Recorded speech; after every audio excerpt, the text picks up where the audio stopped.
My name's Patton Burgess. If you can see this, then I have pierced the barrier. I've bypassed your scrying wards, and now I have hijacked this digital casting call. But please don't panic. It's just a bit of modern sorcery, that's all. No demons followed me here.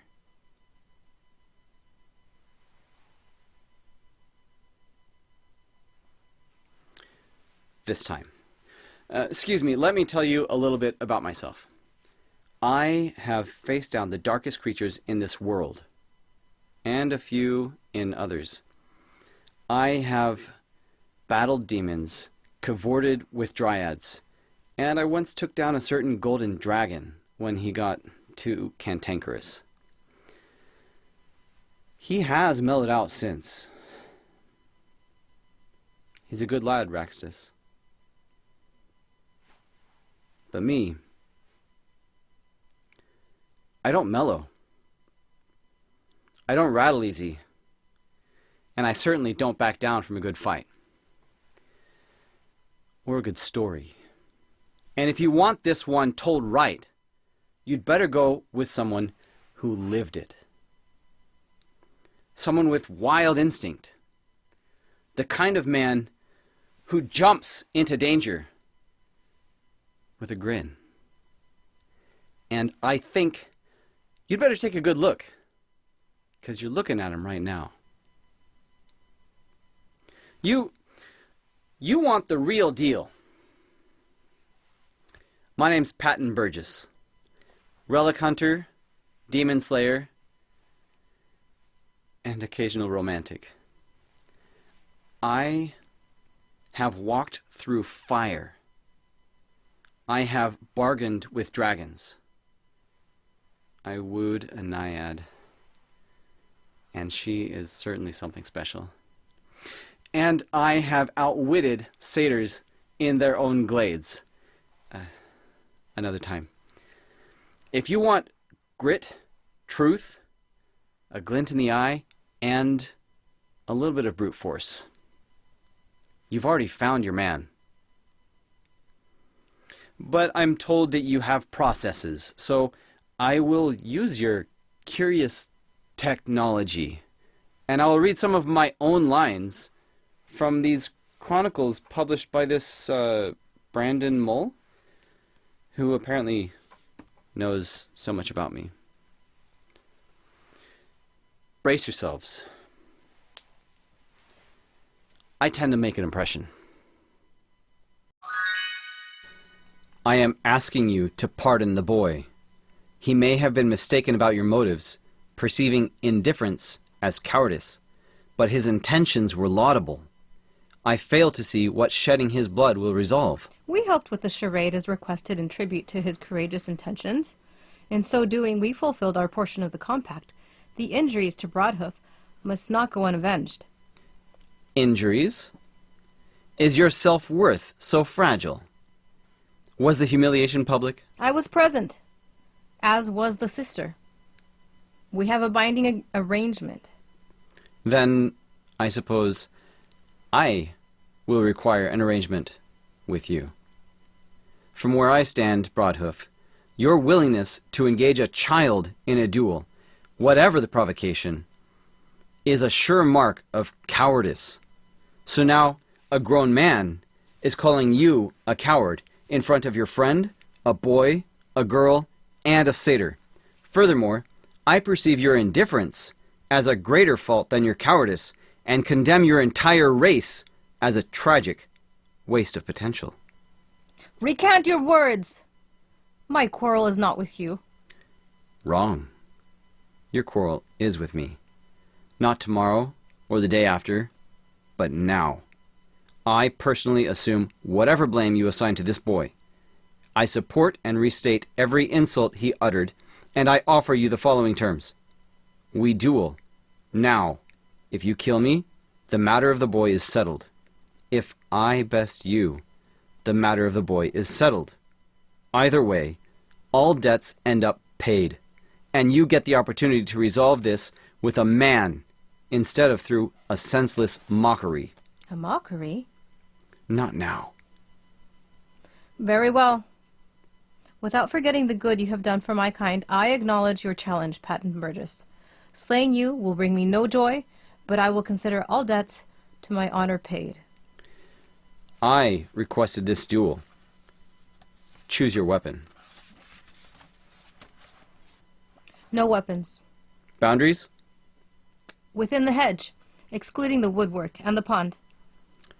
You want some room to run. I can live with that. I am sure you'll forgive me if I fail to make use of all the space provided. Skipping.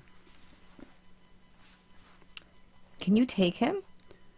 I've never tested myself against a centaur in mortal combat, but I was unwilling to discover whether you would have survived. In this predicament, we had a single certitude. Mercy would not have come to your rescue. Centaurs have let important wars pass them by without lending a hand, but insult their honor, and they fight to the death. But if you die, you won't be able to return to your own time. History will be changed. I'm not aiming to lose. And if I do, at this point in time, my life is over and done with.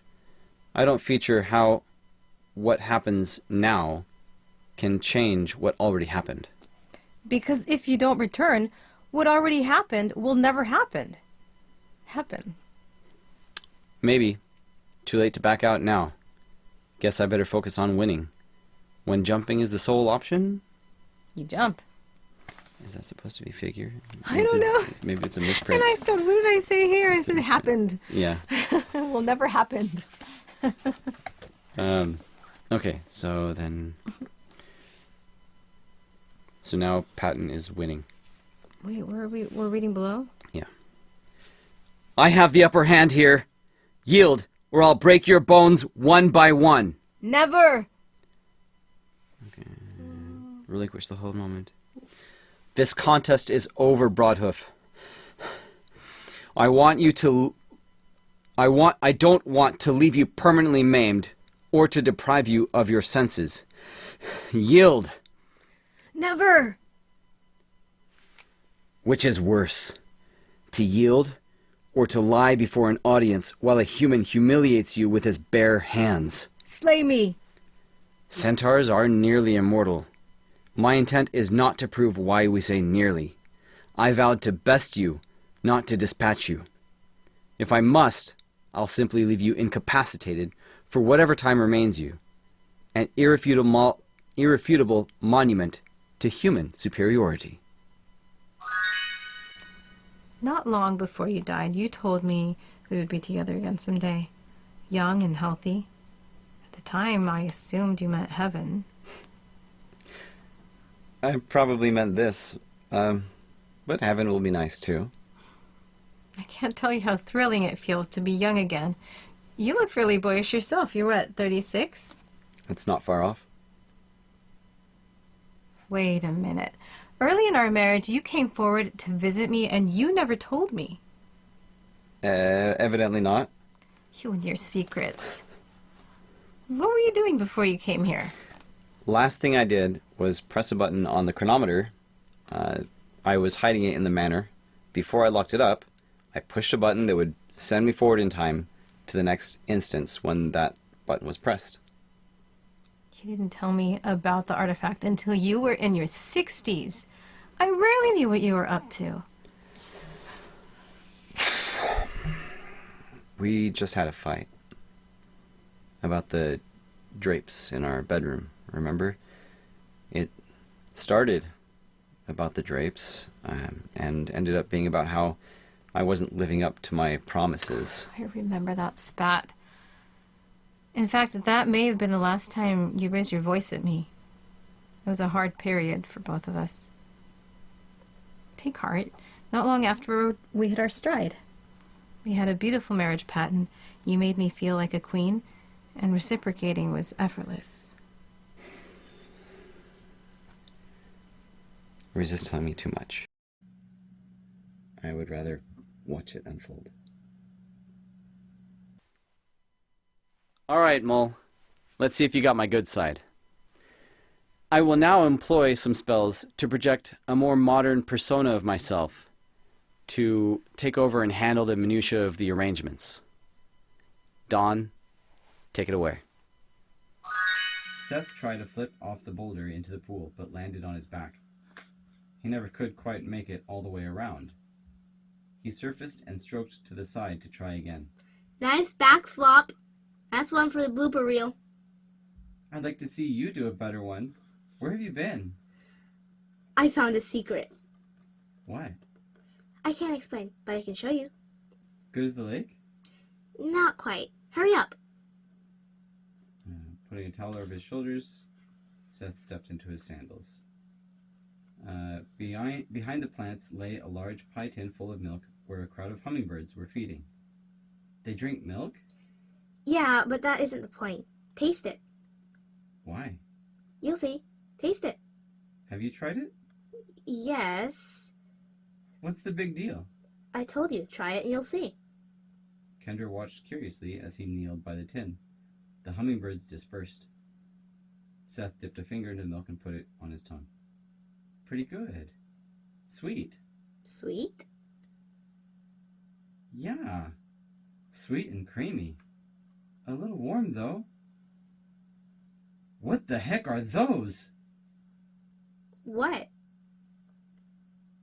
They're everywhere. What are? Look around. The fairies. Kendra stared at her brother. Could the milk have totally fried his brain? Or was he messing around with her? He didn't appear to be faking. He was over by a rosebush, gazing at a butterfly in wonder. Tentatively, he reached a hand toward it, but it fluttered out of reach. Was it the milk? This is way cooler than the lake. His excitement seemed genuine. Kendra eyed the tin of milk. Drink the milk. If Seth was playing a prank, his acting skills had suddenly improved tenfold. She dipped a finger and put it in her mouth. Seth was right. It was sweet and warm. For an instant, the sun gleamed in her eyes, making her blink. She glanced back at her brother, who was creeping up on a small group of hovering fairies. 3 had wings like butterflies, 1 like a dragonfly. She could not suppress a shriek at the impossible sight. Kendra looked back at the milk. A fairy with hummingbird wings was drinking from her cupped hand.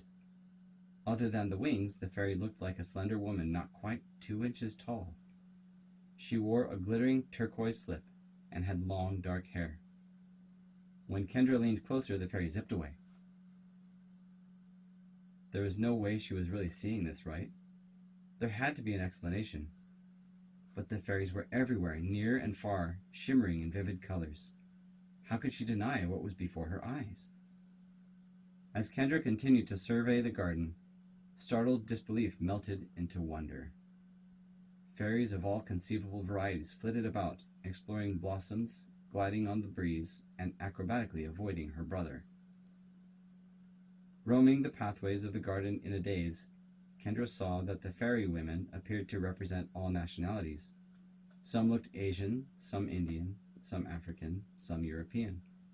Several were less comparable to mortal women, with blue skin or emerald green hair. A few had antennae.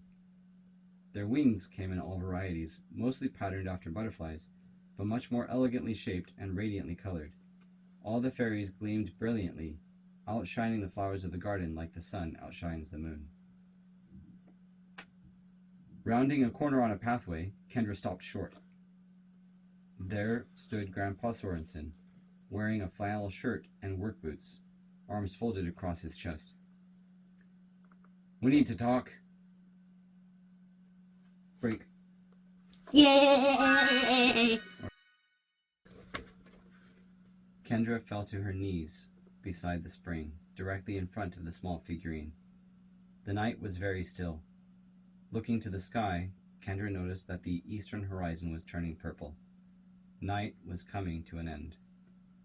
All Kendra could do was pour her heart out in complete sincerity.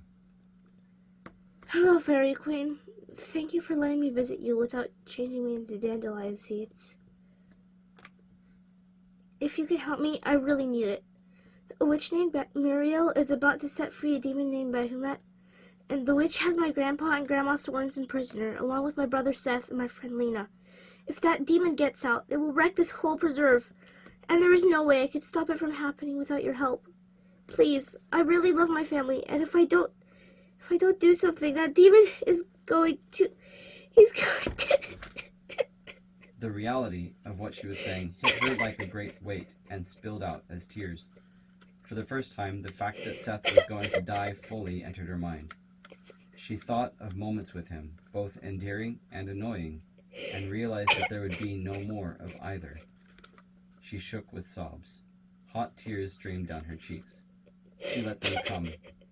She needed the release to stop trying to suppress the horror of it all. The tears she had shed while fleeing the forgotten chapel had been of shock and terror. These were tears of realization. Tears slid down her chin and plopped into the silver bowl. Her breathing came in ragged gasps between sobs. Please, help me. An aromatic breeze drifted over the island. It smelled of rich soil and new blossoms, with just a hint of the sea. Her crying began to subside. Kendra brushed the tears from her cheeks and wiped her nose on her sleeve. She sniffed, amazed at how swiftly congestion could appear. The miniature statue was wet. Had she cried on it? No. Water was seeping from its eyes, trickling down into the silver bowl. The air stirred again, still redolent with potent aromas. Kendra inexplicably sensed a presence. She was no longer alone. I accept your offering and join you in weeping. From tears, milk, and blood, devise an elixir, and my handmaidens will attend you. Wait, what do I do? How do I get off the island? In reply, the wind swirled for a moment, and then gusted. The pleasant aromas vanished. The little statue no longer wept. The indefinable presence had departed. Cut. Yay.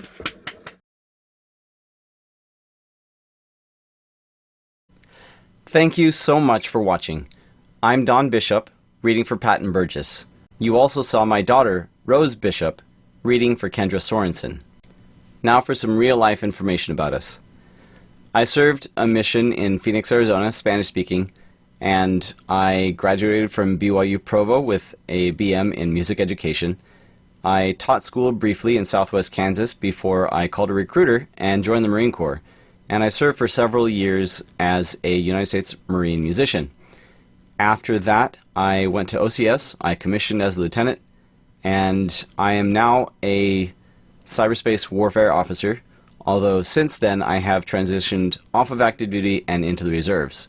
So it's now a part-time thing for me, going to drill weekends and whatnot.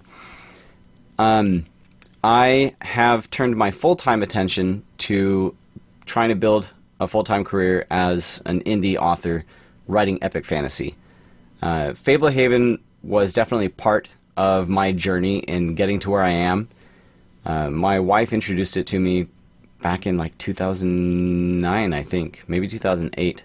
So Fablehaven was definitely part of my journey, and as the original owner of the Facebook profile belonging to Patton Burgess, I'm obviously the clear choice for that role, even if I can't currently log into that account. Anyway, my wife Lila is also a classical musician and an avid performer in choirs and musicals, and a lifelong reader. Again, she introduced me to Fablehaven, and she met Brandon Mull on his first book tour. Lila assisted off camera with our auditions here. I feel that she should be cast as Lena Burgess. Unfortunately, the time was not available for us to record an audition for her, and I feel it's important for me to submit this before I go on my trip that I'll talk about in a minute.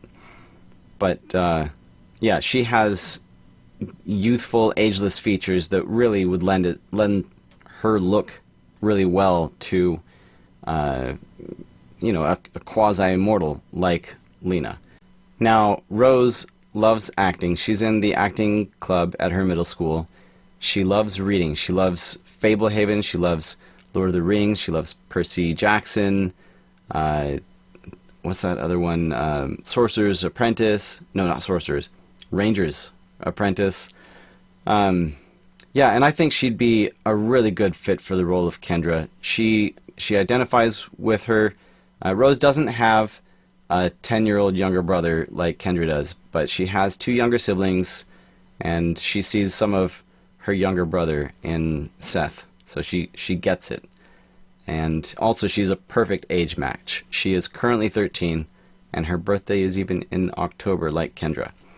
As far as like all of us together, we are a real family, and as a real family, we'll bring that dynamic and that rapport to this project. And like especially for Patton, Lena, and Kendra, you want warmth and strength and legacy. Like those are baked into the characters and into the whole Fablehaven franchise.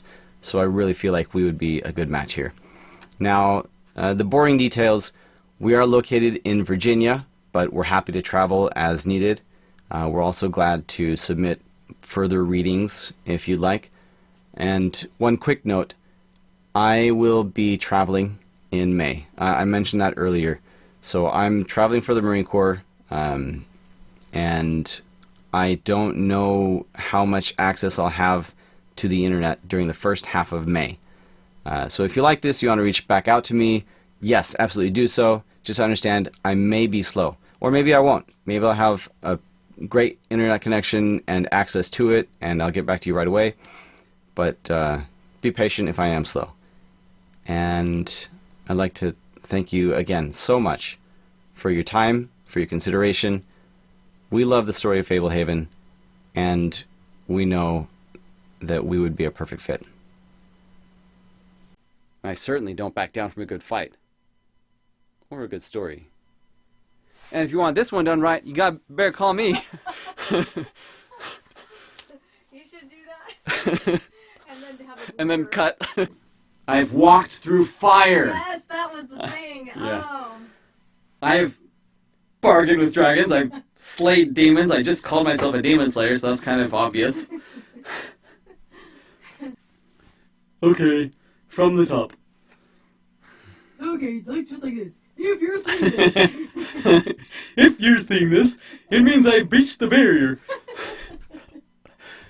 She could not suppress a shriek at the impossible sight. Wait, am I supposed to shriek there or not? Do it. Let's hear You're it. narrating it. Let's hear it. Kendra looked back. If you're seeing this, that means I have reached the barrier. Bypass your scrying words. And the battery is getting low? Whenever you want to. Not long before you... There I go. No. We should do 2 takes. The second time we do an accent. You do an accent. I'll talk like a chicken. No, you talk like a naiad. Not long before you died. No. Not long before you died. You told me Not we would long be before you together died. You someday. told me we would be together again someday. Young and healthy. Not longer before you died. Okay. Okay. There's... When you say Reese is telling me too much, it doesn't feel sincere. You're like, tell me more. Yeah, I want to know more. No, but it... Is that better or worse?